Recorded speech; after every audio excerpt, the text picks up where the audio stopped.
Well, hello everyone, welcome back to my channel. Today we're going to be continuing our Amazon budget build by mounting our axles to our chassis.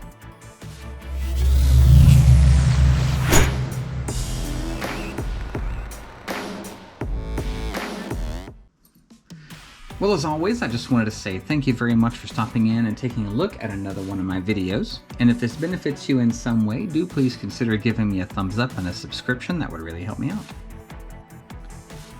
Well, as you can see, we're continuing on with our budget Amazon build today, and noticed a few things that may not be working in my selection of choices. It looks like my shocks may be too short, and it looks like my drive shafts may be too short, but we can at least get these links mounted up and get the axles attached to the truck.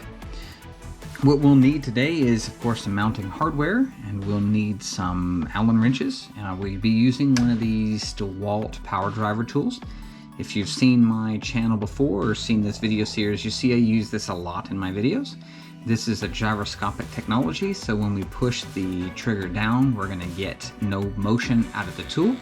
As we rotate the tool, we'll begin to get some motion out of the driver. So gyroscopic technology in here is pretty cool, makes it very, very nice to use. You do want to be very careful with these, as if you over tighten things, you'll tend to damage stuff. So just be very, very careful with these tools when you're using them. So to start with today, we're going to be starting on the rear axle. So we'll go ahead and remove the nut that's on here. And we're going to be using the longer rods in the back of the truck in my build. And since we're just doing mock-up at this point, because I need to figure out how long my shocks are going to be, I'm not going to be tightening these, but I do want to keep the hardware in a place where it's easy to remember it.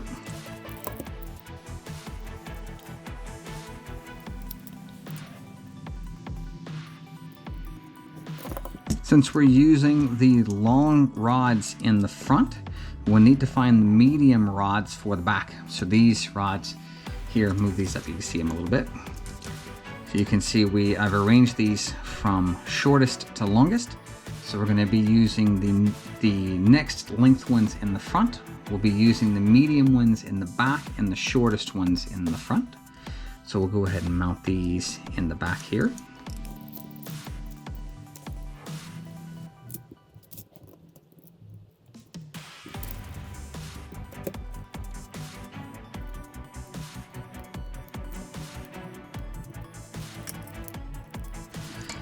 And you'll notice when I use these curved links here, the curved rod ends rather, you see I have them pointing in toward each other. That way when they mount up to the chassis, they'll be straight. We'll roll our chassis over here. And we already have some mounting hardware ready on the center skid plate. If you watched my previous video, you'll know that I had the wrong skid plate. It was listed incorrectly on Amazon. So I'm using my plastic one for the time being so that we can at least finish the mock-up and make sure that everything else is fitting right. This way, if I go to order more parts, I can just get them all at one time.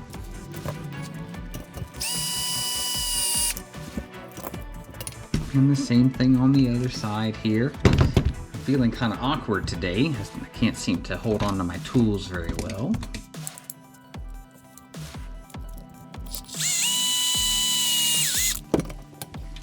Now we can look at our rear links here and get these set up.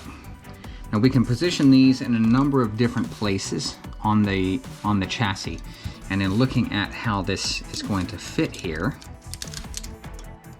it looks like I'm probably going to mount it in that frontmost position, just so that I can have a nice mounting position in the back there. Now I ordered this screw kit as well. I didn't think I was going to need it, but actually looking at mounting these links, it turns out it's a good idea that I at least ordered some hardware. Though I had hardware existing, I probably could have gotten away with that. But since I have ordered this kit, we'll go ahead and use the hardware in here. We'll want to take care when selecting our hardware so that we don't end up with screws that are too short and we can't get the nut on the back side of it. I'm going to be using this cross wrench here. Now, most cross wrenches are in kind of a T-shaped. This one is a Y-shaped one. I got this out of an off-in car many years ago. So this is what I really prefer to use as a cross wrench.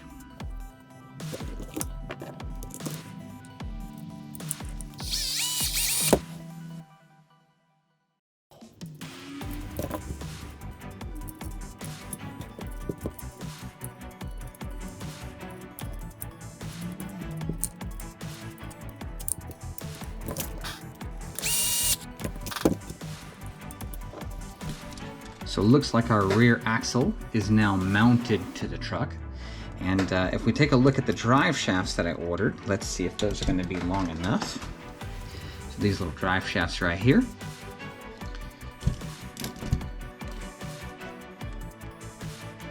We're just going to slip this onto the transmission on this side. And we're going to try and slip this onto the axle on this side. And they are too short. So it looks like I'm going to have to order some new axles. That's very unfortunate. I thought I had planned for that carefully, but clearly I didn't. I'm trying to position, you can see how short it is. So anyway, we'll push forward. We'll get the front ones mounted and see if they'll work in the front.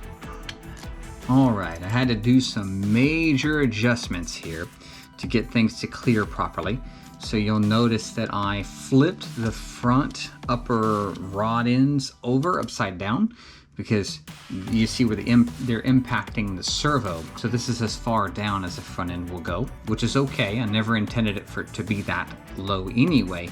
But in order to get it to flex and move right, I had to flip those over. And that seems to have solved that issue. So from an assembly standpoint, you can see the chassis is assembled. Now we just need to figure out what length shock that we need and what length drive shafts that we need. And I can get those ordered and then keep moving forward with the build. Well guys, I hope you've enjoyed this video on mounting the axles to our chassis. And if you have, do please consider giving me a thumbs up and a subscription, as well as don't forget to hit that bell if you want to see the future content. Well, that'll wrap it up for this one, and I hope to see you in the next one.